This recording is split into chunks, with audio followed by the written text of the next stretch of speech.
What's going on, everybody? Welcome back to another episode of Innovation by the Cup, where we're serving up innovation one cup at a time. This week, we're talking all contracting. That's right, contracting. And we've got a great contractor from AFWERX who is going to help us understand all this stuff that he has done throughout his whole career in 12 minutes. No, not really. He's going to give you a high-level overview of some contracting things and important topics you need to know. This is Swath and Chris and Brad here. So Swath, what is a contracting officer? Well, Brad, I'm glad you asked. So a common misconception is that they are contractors, kind of like how you introduced me. We are actually contracting officers. We work for the government, and it is the only body of people that are able to obligate the government. So what does that mean? We can spend your tax dollars, but you cannot spend your own tax dollars. You may hear someone in your office say that they have $10,000 to go after a project, and they do from a program management standpoint, but the only person that can actually obligate that money and spend that money on behalf of the government is your contracting officer. Contracting officers normally are at the base level, and they also have them within the MAGCOMs and within the different program offices that exist. So depending on where your Spark cell is, you may get your support from a variety of different contracting officers or a single base level contracting officer. But everything you have was bought by a contracting officer. That's awesome. So are contracting officers civilian and military? Absolutely. The contract Air Force specifically is one of the few career fields that has both an enlisted and officer track right out of the jump to go down contracting, a contracting pathway. And then there's a whole bunch of civilians like myself.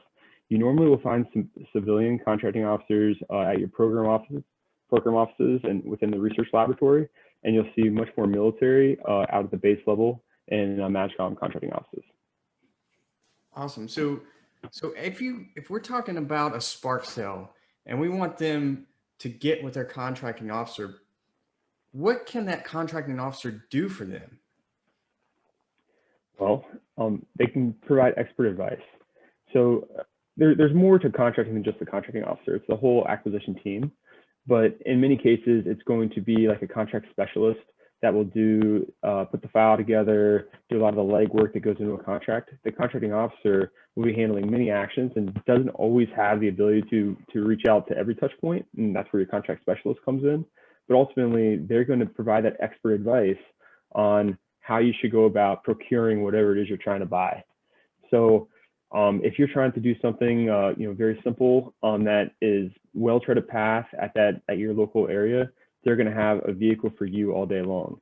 If you're trying to do something innovative, you might have to reach out and really sit down with that contracting officer, have some conversations, discuss at length what you're trying to do, show them whatever toys you're trying to buy or play with on the flight line, really make them part of your world, and they'll be able to come with some awesome solutions and maybe even find you some excess money that are areas where there might be money to help you buy what you're trying to get after. Yeah, that's important to know. So Chris, over to you. So we've talked a little bit about contracting officers and getting them involved. You ever worked with one? Oh yeah, our contracting team here at Joint Base Andrews, the 316th Con Squadron, they are phenomenal. They totally embraced the building of the Spark cell. They understood what innovation means to not only the airmen on the base, but to the Air Force as a whole. A lot of really great thinkers. And one of the initial people who were involved in building our Spark cell was a previous contracting officer squadron commander, and she got it completely correct, Lieutenant Commander Wanda McDonald. So she actually went back to the contracting squadron and said, hey, we need to build out a Spark cell. We've got some end of year money and some SIF to do. Let's create a contract. Let's get a company on contract. Let's have them purchase all our equipment. And they built a tiered level contract and executed it right at the end of the fiscal year, because we had about a week between getting the requirement and to execute the money. So it really worked well. And all the stuff that we need to do to build out phase 2, as well as all the different things that we need to upgrade and update our systems. We have a constant relationship with contracting, and they know us by first name, and we know them by first name. So it's a really, really good relationship, and totally recommended that everybody out there that's in a Spark cell, whether you're starting one, you're in the process of building one, or you've got a mature one, make sure that you have a really good relationship with your contracting squadron. Yeah, I was going to say, it sounds like you have a really good relationship with your contracting squadron. I know when I was at Scott, we had a good relationship with ours out there, and we worked with them at end of year to get some stuff done. And they really, really helped us buy some stuff and get some of those fallout money spent really, really quickly. Now, they also gave us some advice on how to get things set up and get things ready. And it was all because we got them involved at the right time. So, Swath, question for you is, when is the best time to get the contracting officers involved? Yeah, no, great question. I think really it starts with the relationship that you would have with your contracting officer. So like today, tomorrow, go out, buy them a beer, sit down, have a conversation with them. But the right time for any acquisition that you want to accomplish is as early as possible. You want to pull that as far possible over to the left, because when you're working with your contracting officer, they're going to know things about what's coming down the pipe that's in their job jar that you won't have any concept of. So both of you guys mentioned end of year, end of fiscal year. What does that mean? Well, funding from Congress comes with different colors of money. It's not all green. It doesn't all spend the same way. The two types of money that you're going to see predominantly are called 3400 funds, which are it's 1 year money. You normally see that to execute like base level requirements. And that money will expire after 1 year. And then the next thing you'll see is 3600 funds, and that's money specifically for research and development. That is a 2-year timeline on it. So that's really important, because after the money hits that expiration date, you can no longer spend it. It goes back to the Treasury. It's as if you never had it before. And someone in the finance department is probably going to get their knuckles smacked because Congress gave us the money to spend it. And that's really important to realize. So the timing is so critical. You heard both people talk about fallout funds. Well, fallout funds is funding that was planned to be spent on something else, and all of a sudden they either got a better deal on it or they weren't able to get their acquisition underway in enough time.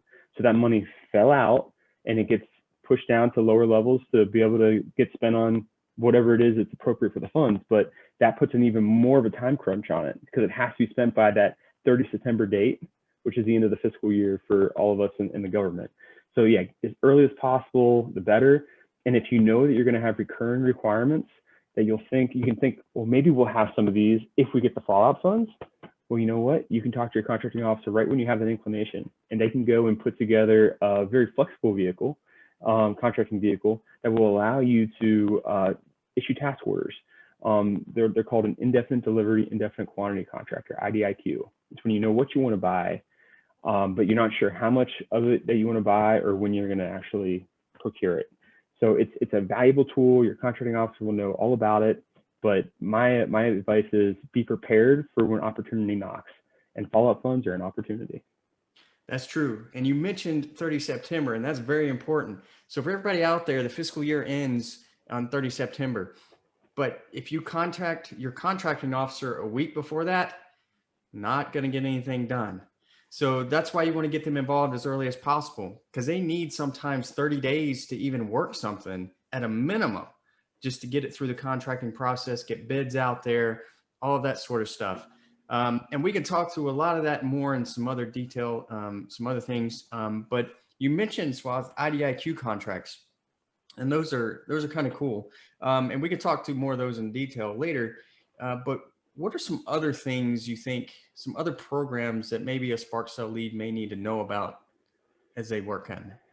Absolutely. So SBIR, the Small Business Innovation Research Program or Fund, is a really important effort to get after. It's one of those programs where there's excess money, not excess money, but money that is not your own money that is set aside by the Small Business Administration to go towards small businesses. It's actually a tax and appropriated funds. So there's a huge pot of money. They tax all the appropriate funds that the military gets to set aside a portion of that for small businesses. And with the SBIR program, AFWERX has actually done a lot to help revitalize this program and make it more useful for people at the squadron level. But if you have requirements and they could work with a small business, man, there's some matches that can be made in heaven. A SBIR Phase 1 award is worth up to $50,000 right out of the gate. And the only requirement in the company is to go find an Air Force customer. you could be that customer. To help those companies get an MOU or to get the next phase 2, they'll be asking you for an MOU. They'll be asking you, hey, does my product or service kind of fit some needs you might have? It's totally cool to talk with the companies during this stage, to interact with them. And it's great to bring your contracting officer in too, because we have a lot of requests. We've grown this program dramatically. So a lot of people are asking to get phase 2s, and there's just not enough money to go around, despite how large the pool of money is.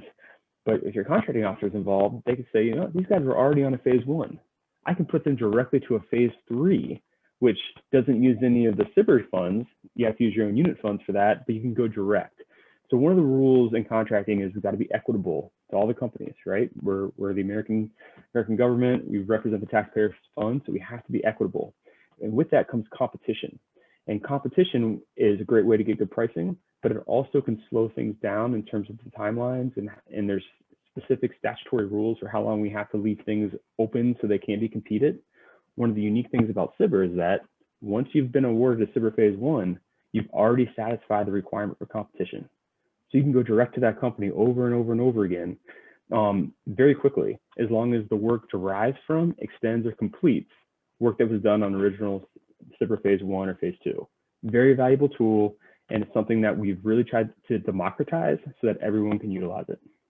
Yeah, I think that's important too, because if you look at the SBIR phase 1, and then you're automatically that you can go direct to phase 3 there, but it's important to know that it has to be in the scope of that phase 1, right? You can't just go and say, hey, you got a phase 1, I want you to do something else different. It's got to be close to what it was. The work's got to derive from, extend, or complete. So the best way I can explain on how to do that is you start with your original SBIR phase 1 statement of work, and then you just build on it. It's obviously deriving from then, right? It's obviously extending from. And so it's all about how you present it. Your contracting officer can help you in this process if you get them involved early enough, because they want to see you succeed as well. Right. So I think Chris was saying, can you cover a couple of different things, like talk about expanded GPC a little bit and talk about that one? Absolutely. So the GPC government purchase card is effectively a credit card. Someone in your unit will be authorized to be a GPC holder, and they can buy effectively anything under the micro purchase threshold with that card. So the micro purchase threshold is $10,000. There's some higher limits if you're buying specific types of services. If it has to do with COVID, there's some additional higher limits that you can utilize that card with. But it's a very fast way to procure something, because you're swiping your credit card just like you would do when you go to the mall or go to Amazon to buy whatever you need to buy.